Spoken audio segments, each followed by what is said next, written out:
Hey everybody, it's Zach from Myshire Farm, and we are back again with another video, and we are continuing our playlist on all about the colors. If you missed our last one, it was all about the Grau fee, and today we are going to keep going with that theme and talk about the Grau fee tuxedo. So we will talk about that one. This one's a little interesting, so we'll get to that in just a second, but I will show you. I did get some feedback from our first video, so I'm gonna show you the color for another second. There we go. And then I'll show you the front here. And so they wanted, the information I got was, you know, hold the quail in front of the camera for a little bit longer, but we are going to go into all the good information. I'm going to grab my little cheat sheet here because there's a lot of information I'm going to give you, and obviously all of these are available on our website if you want to check that out.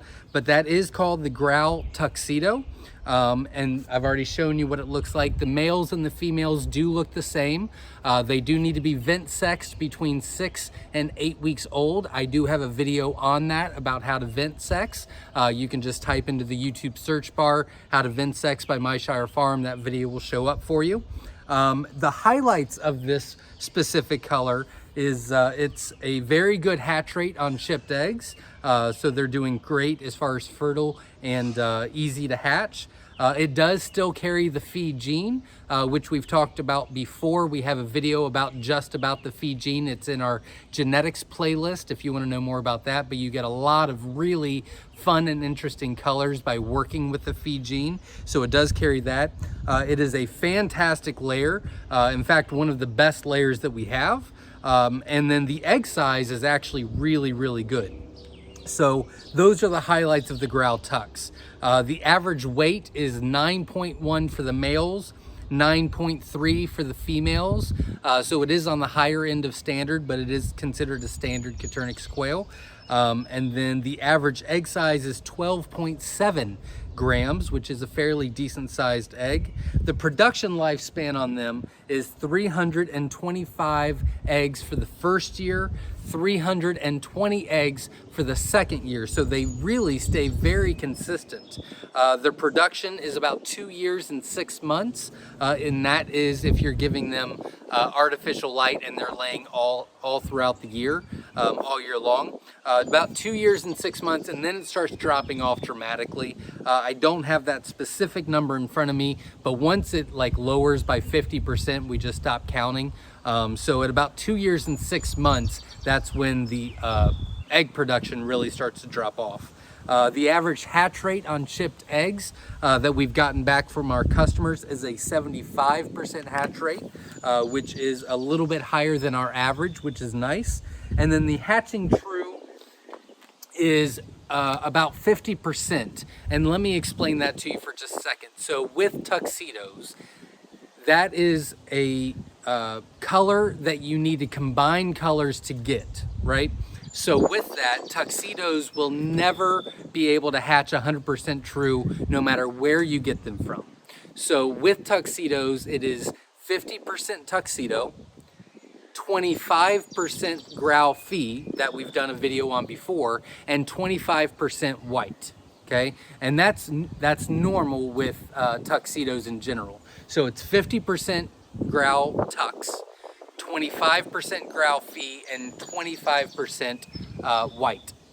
Now, how to get this color is you're gonna put Grau fee over any white quail, and that will start producing Grau tuxes for you. Now, we talked about in the last video about Grau fee how to get that. You can watch that video, but really you just need the EB gene. So like, for example, Tibetans have 2 copies of EB, Rosettas have 1 copy of EB. You can use either one, but really you don't need to know all that. Really what you just need to know is you take a Tibetan or a Rosetta and you use it over any fee, whether it's Fab fee or Pearl or Pansy fee or Egyptian, no, not Egyptian fee, or anything else that carries the fee gene, right? You can get it with the GPCs, the German Pastel collection. That's where the fee gene came from. Anyways, you're gonna cross those and that will give you Grau fee.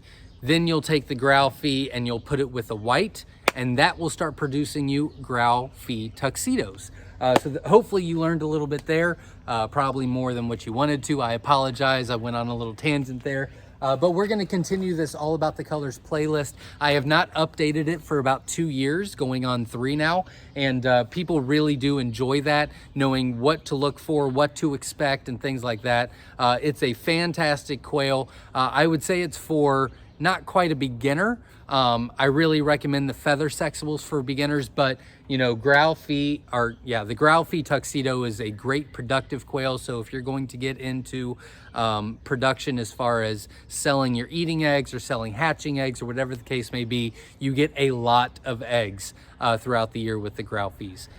Tuxedos. So if you have any questions, I check the comments daily. Make sure you comment below what you think and give me any advice to make the videos better. The next video is going to be Rosetta tuxedos, which are going to be very interesting to watch because they are our #1 highest production egg layer.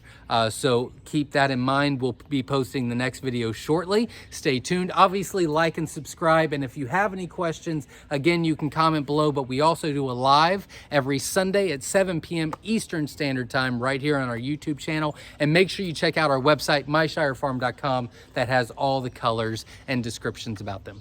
Thanks. Have a great day. We'll see you next time, and stay safe.